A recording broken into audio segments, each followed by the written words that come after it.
That takes us to our albums for this episode. Jacob, why don't you get us started? We got Badflower with new album No Place Like Home.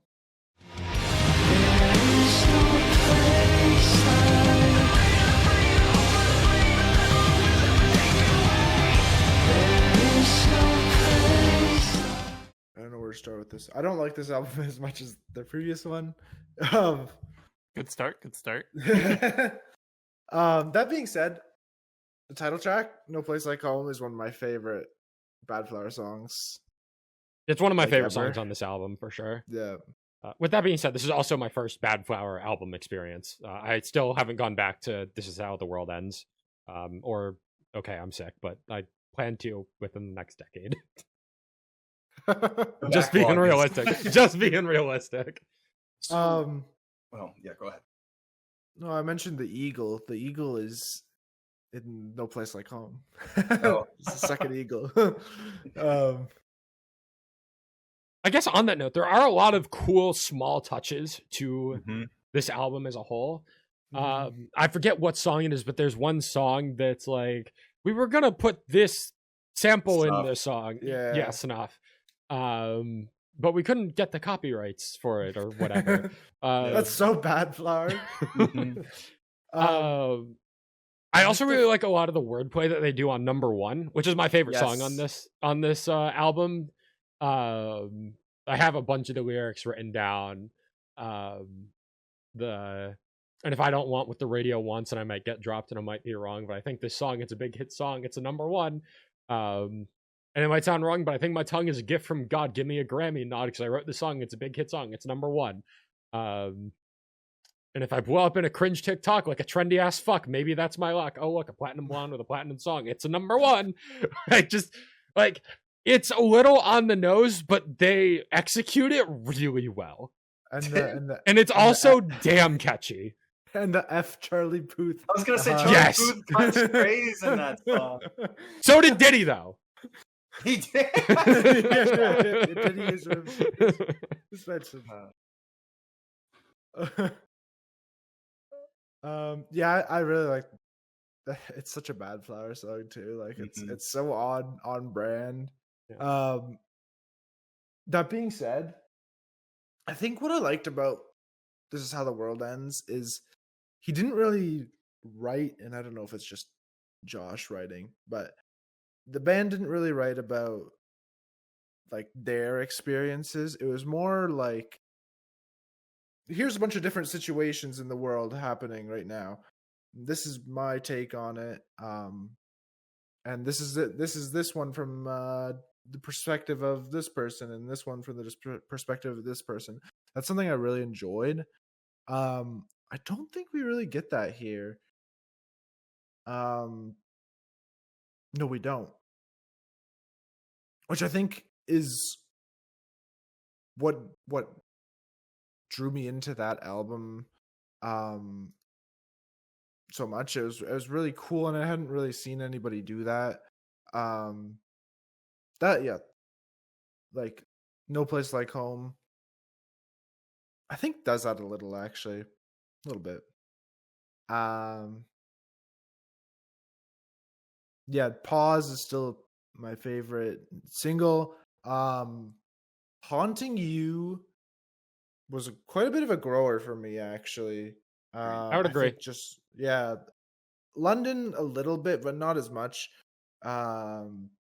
Detroit stayed about the same for me, but Haunting You definitely grew on me as a single. Honestly, I don't really have much to say about this album. I think it's okay.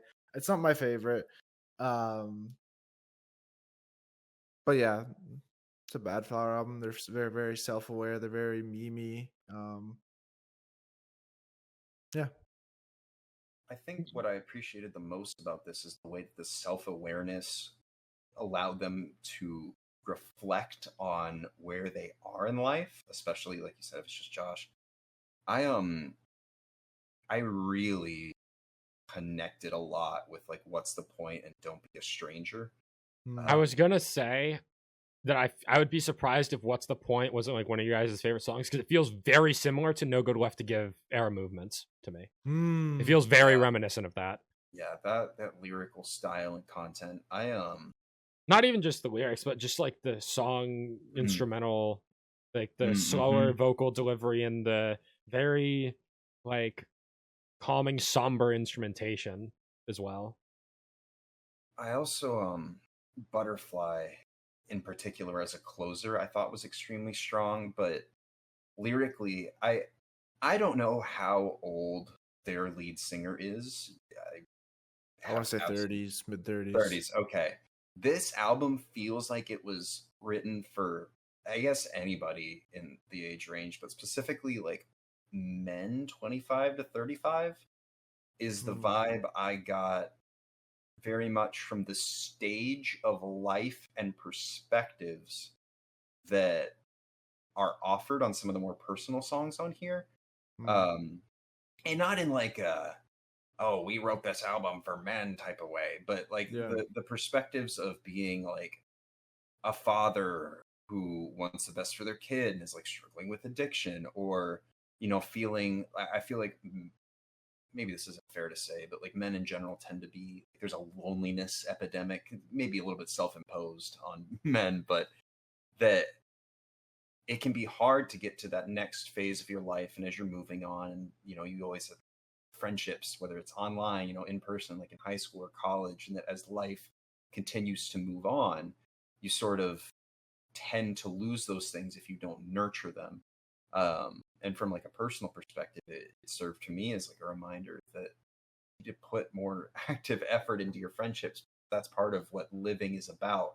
And if you don't take the time to do that, like naturally they're going to fall apart, and then you'll end up alone, you know, and you're a stranger to them as much as they are strangers to you as people drift apart. And that sometimes you can feel like the closer with Butterfly, that like you're just a butterfly that never hatched, like you never amounted to anything because you kind of self-sabotaged and didn't put the work in to better yourself, to maintain your friendships, to better your friendships, to better yourself. I don't want to cut you off here, but the lyric in Detroit, it's so depressing having everything I wanted, I feel like ties in a lot to everything you're saying.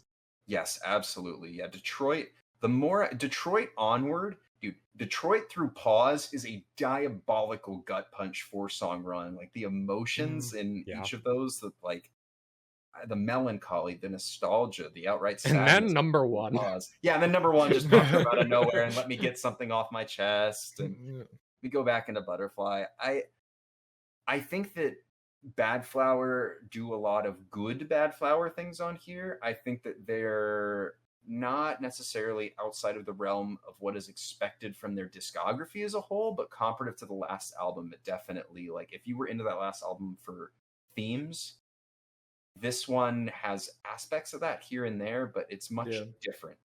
So temper your expectations. But overall, I honestly, the songs like, I don't know, Swinging Hammer, I wasn't as big of a fan of, because to me it didn't, again, this is off of like 2 listens, but thematically speaking, it didn't feel like it fit in as much for me. But I think it's just to justify the album art. But to be fair, if it's related to something like that, which I think you're probably right, and it is, that if that's the case, then I want to find out why and how it connects. I don't think that this album's selling point is necessarily the talent of any given member. Like, I'm not gonna be like, oh, like, you should listen to this Badflower album because there's instrumentally, it's, you know, the best drumming I've ever heard. Not to pick on the drummer. And I'm not gonna be like, oh, like, it's the best vocal delivery I've heard in a while or anything like that. But nobody makes albums like Badflower does. Like, they are wholly uniquely their own identity. Yeah.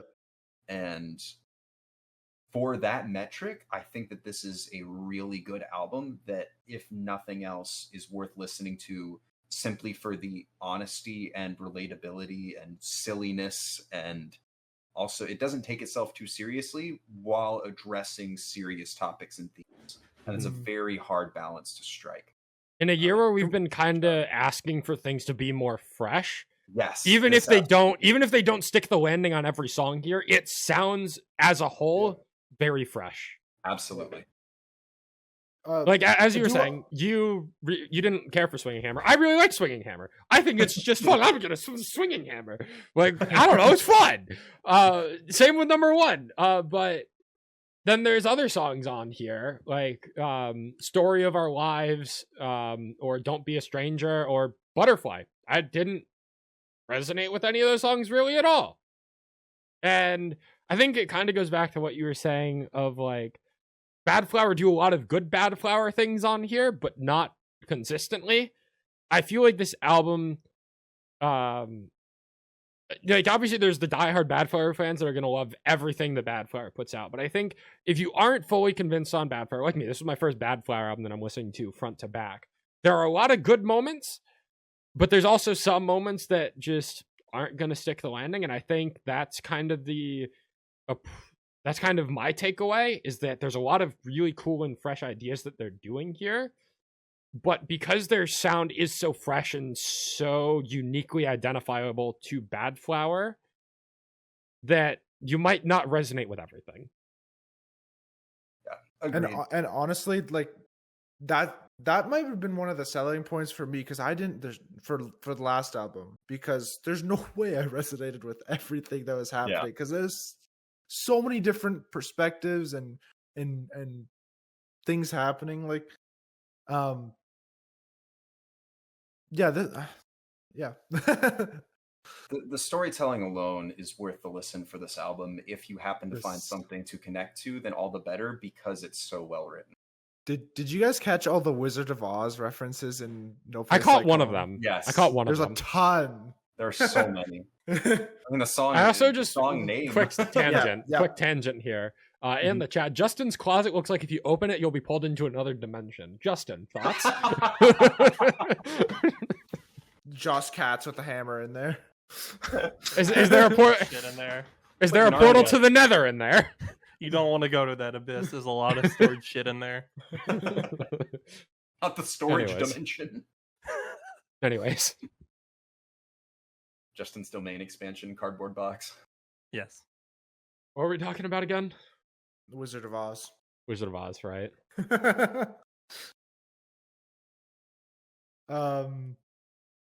Yeah, I think it's a very, like, I think that's one of my reasons it's my favorite song on the album, is just because, and it's the one I have the most time with as well, outside of the singles. It's just putting these two topics together, like, I think it's about immigration. I think, and the Wizard of Oz as well. I thought it was really cool. And the way the instruments build at the end, yes, is really cool. And honestly, underrated decision choice they made is not putting Teacher Has a Gun on this album. Thank God.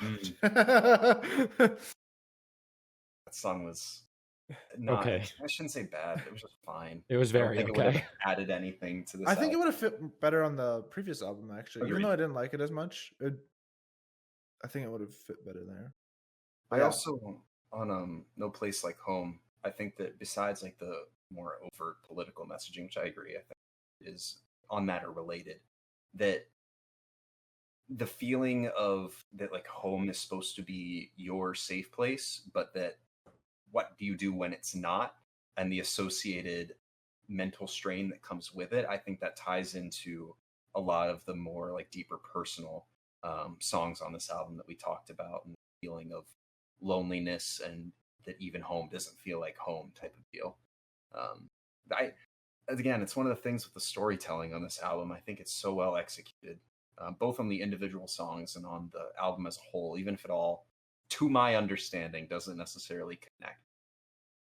I think they did a great job with this. I don't know, well, maybe, I'm just going to say, I don't know if it's like album of the year potential or anything like that, but by virtue of how well crafted this is, this is a really strong album. Probably one of the better ones I've heard, like, objectively all year.